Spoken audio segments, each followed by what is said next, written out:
Hello everyone, welcome to chaos blog. আশা করি সবাই খুব ভালো আছো। ইনি হলেন আমার মেয়ে আয়ুষী, যিনি ক্লাস কেজিতে প্রমোটেড হয়েছেন এবং আজকে থেকে তার স্কুল স্টার্ট হচ্ছে, নিউ সেশন স্টার্ট হচ্ছে। সেটা নিয়েই আজকের ব্লগটা তোমাদের কাছে আমি তুলে ধরেছি।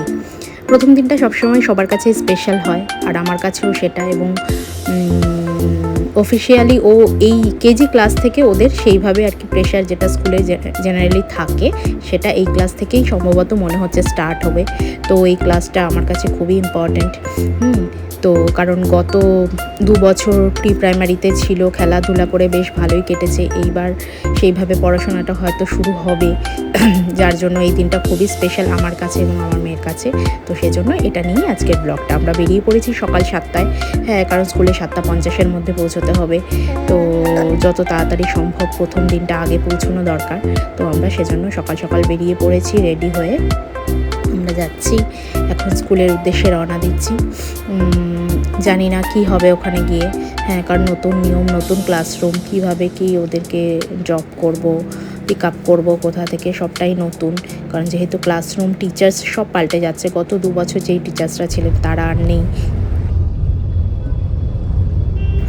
টিচার সব নতুন। তো সেই টিচাররা কেমন হবেন, অবশ্যই ভালো হবেন সেটা নয়, কিন্তু বাচ্চারা কিভাবে নেবে নতুন টিচার। তো গত 2 বছরে যে টিচাররা ছিলেন তারা খুবই ফ্রেন্ডলি ছিলেন, ভীষণ ভালো ছিলেন। ইনিও ভালো হবেন, কিন্তু বাচ্চাদের সাথে তারা কতটা অ্যাকাস্টমড হতে পারবেন খুব তাড়াতাড়ি, বাচ্চারা কতটা অ্যাকাস্টমড হতে পারবেন ওনাদের সঙ্গে, তো সেটাই হচ্ছে চিন্তার বিষয় এখন।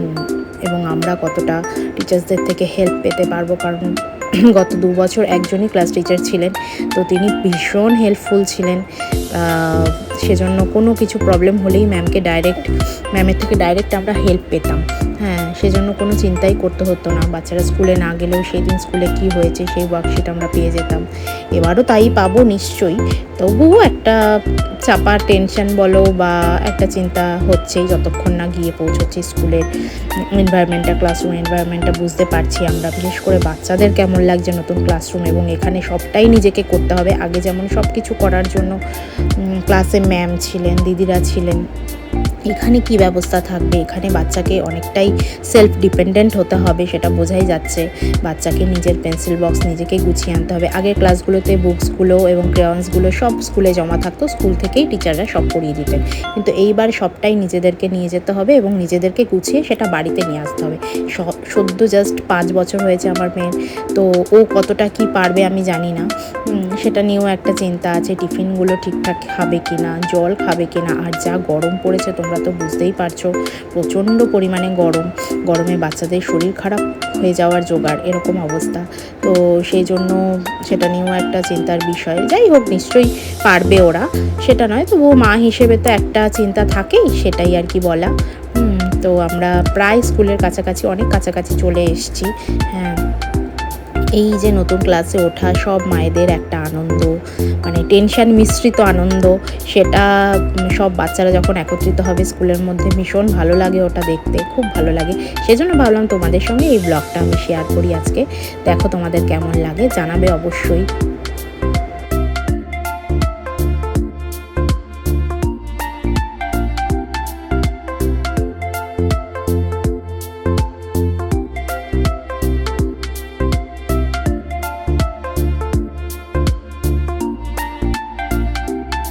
কলকাতার এই রাস্তাগুলো কি সুন্দর, আমার খুব ভালো লাগে। এখান থেকে যখনই যাই মনে হয় যেন একটু ভিডিও করি, মানে খুব মনোরম পরিবেশ। বিশেষ করে সকালবেলার দৃশ্যটা এত ভালো লাগে।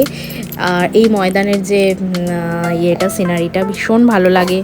সেজন্য আমি যখনই যাই তখনই ভিডিও করি বা ফটো তুলি, সেটাই আমি তোমাদের সঙ্গে শেয়ার করছি। এবং সামনেই আসছে আরও একটা ফেভারিট প্লেস, সেটা হচ্ছে ভিক্টোরিয়া মেমোরিয়াল।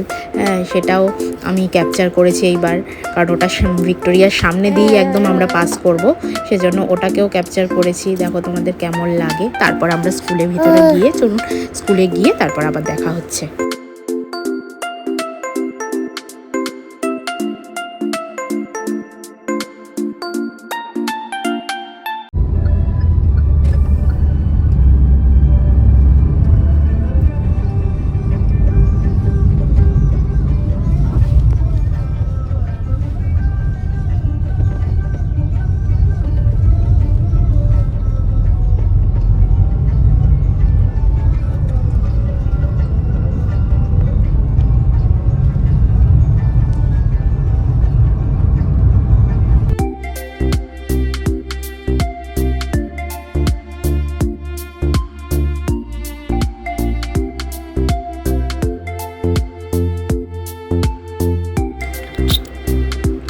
এই আমরা চলে এসেছি এবার স্কুলে, এই স্কুলে ঢুকে পড়েছি। চলো চলো তাড়াতাড়ি চলো, তাড়াতাড়ি হাঁটো। চলো 7:50 যেতে বলেছে। প্রথম দিন তো আজকে রাস্তায় বেশ জ্যাম ছিল, কারণ 7টার টাইমটায় ভীষণ জ্যাম হয়। 7:30 নাগাদ যখন বেরোতাম তখন অতটা জ্যাম থাকতো না। হ্যাঁ, এবার ভীষণই জ্যাম হচ্ছে। যাই হোক, এখানে সব বাচ্চাদেরকে লাইন দিয়ে দাঁড় করিয়ে দেওয়া হয়েছে। এক্ষুনি ক্লাস টিচার আসবেন, এসে ওনার যা বক্তব্য সেটা আমাদের বলবেন। বলার পরে বাচ্চারা একে একে করে লাইন দিয়ে ক্লাসরুমে চলে যাবে, নতুন ক্লাসরুমে। আগের ক্লাসরুমে আমরা অ্যালাউড ছিলাম, আমরা যেতে পারতাম, ঢুকতে পারতাম, কিন্তু এই ক্লাসরুমে আমরা অ্যালাউড নই। বাইরে থেকেই দিদিদের হাতে বা ম্যামদের হাতে ওদেরকে তুলে দিতে হবে এবং ওনারাই ওদেরকে নিয়ে ক্লাসরুমে চলে যাবেন। তাই কোথায় এই ভারী ভারী ব্যাগগুলো, যদিও খুব বেশি বুকস নেই, তবে এটার সঙ্গে তো ওরা একেবারেই পরিচিত ছিল না। মানে আগে তো এতটা বই নিয়ে যেতে হতো না, তো সেই তুলনায় এবার বেশ ব্যাগগুলো এদের ভারী হয়েছে দেখছি, একটু তুলনামূলকভাবে। কারণ ব্যাগের মধ্যে pencil box, tiffin box, water bottle, books কিছু রয়েছে, এক্সারসাইজ বুকস রয়েছে, তো একটু তো ভারী হয়েছেই। হ্যাঁ, যাই হোক, সেটাও শিখতেই হবে, কিছু করার নেই। হ্যাঁ, সেটা তো পড়াশোনারই অঙ্গ। নিজের জিনিসটাকে কীভাবে নিজে ক্যারি করে নিয়ে যাওয়া এবং সেটাকে আবার গুছিয়ে ফেরত আনা বাড়িতে, এটা তো ওদের শিখতেই হবে। এবং ম্যাম এই কথাটাই বললেন যে বেবিকে সবসময় শেখাবেন যে নিজের জিনিসটা যেন ওরা ঠিকমতো ক্যারি করে আবার বাড়িতে ফেরত নিয়ে আসে। এটাই আপনারা বাড়িতে শেখাবেন, পড়াশোনার থেকেও এটা আগে জরুরি। তো সেই একদমই ঠিক কথাটা, আমার এটা খুব ভালো লাগলো এটা দেখে। তো সেটাই আর কি আমরাও চেষ্টা করতে। আমি সবসময় মেয়েকে বলছি বারবার যে তুমি কিন্তু নিজের জিনিসটা ঠিকমতো গুছিয়ে নিয়ে আসবে। কারোর জিনিস যদি দেখো সেটা তাকে ফেরত দিয়ে দেবে আর নিজেরটা গুছিয়ে নিয়ে আসবে। তো যাই হোক, সবাই তো দেখছি খুব মজা করছে। কিছু কিছু বাচ্চা একটু কাঁদছে, একটু অন্যরকম পরিবেশ বলে, কিন্তু আমার মেয়ে এবং তার ফ্রেন্ডসরা ওরা খুবই মজা করছে। কি সুন্দর লাইন দিয়ে দিয়ে ওরা সবাই এবার ক্লাসরুমের মধ্যে চলে যাবে। দেখুন কি ভালো লাগছে না দেখতে, সত্যি ভীষণ সুন্দর লাগছে।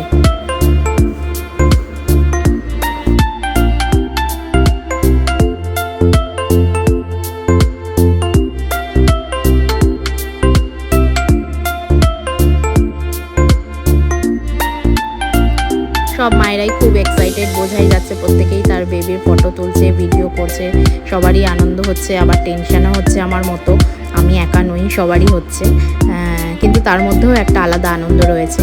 চলুন, আমরা স্কুলে পৌঁছে দিয়েছি, এবার একটু বেরিয়েছি, একটু কি করব, কারণ এখনও 4 ঘন্টা থাকতে হবে। আজকে ভাবছি পুরোটাই থেকে যাব, স্কুলের সামনেই থাকবো, একবারে ওর ডিসপাসাল টাইমে ওকে নিয়ে আবার বাড়ি ফিরবো। কারণ বেকার আমাদের বাড়িটা যেহেতু স্কুলের থেকে অনেকটাই দূরে, তাই বাড়ি গিয়ে লাভ নেই, যেতে আসতেই 1 ঘন্টা 2 ঘন্টা টাইম লেগে যাবে, আর 2 ঘন্টা মাঝখানে থাকবে। তো ওই জন্য আমরা ডিসাইড করেছি ফার্স্ট ডে, সেজন্য আমরা এখানেই থাকবো, স্কুলেই থাকবো, স্কুলের কাছাকাছি থাকবো। তো আমরা একটু গেলাম, যাই একটু ভাবলাম একটু জুস খেয়ে আসি এত গরমের মধ্যে। তো এই জুসের দোকানের সামনে আমরা চলে এসেছি, এখানে আমরা অরেঞ্জ জুস খাবো। দেখুন কি সুন্দর বেদানাগুলোকে এরা ভাঙছে। আমার না বেদানা ভাঙতে একদম ভালো লাগে না। আমি মানে কি বলবো, আমি চেষ্টাও করি না, আমার এই জিনিসটা প্রচণ্ড বোরিং কাজ মনে হয়। হ্যাঁ, মানে একদম ভালো লাগে না, কিন্তু আমি দেখছি ওনারা কি সুন্দর করে বেদানাটাকে ছাড়াচ্ছে, এটা খুব ভালো লাগলো আমার। তো যাই হোক, আমরা অরেঞ্জ জুস খেয়ে নিই, চলুন জুসটা খেয়ে নিই।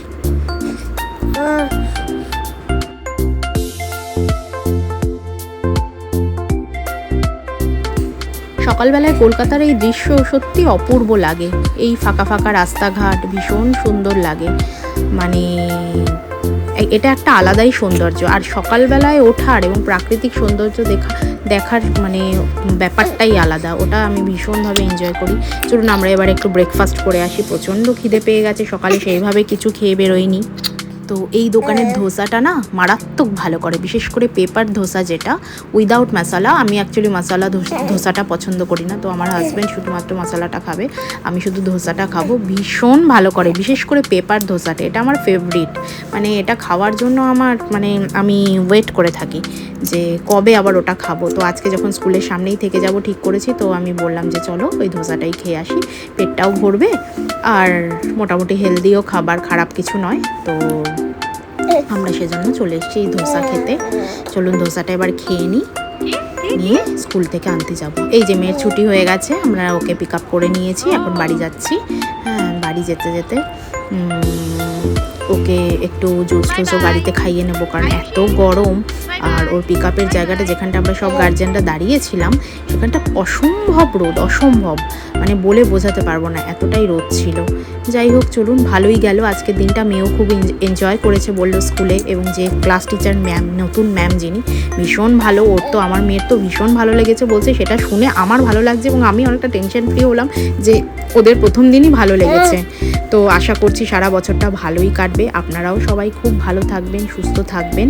আর আমার ব্লগটা কেমন লাগলো সেটা প্লিজ লাইক, কমেন্ট, শেয়ারের মাধ্যমে জানাবেন।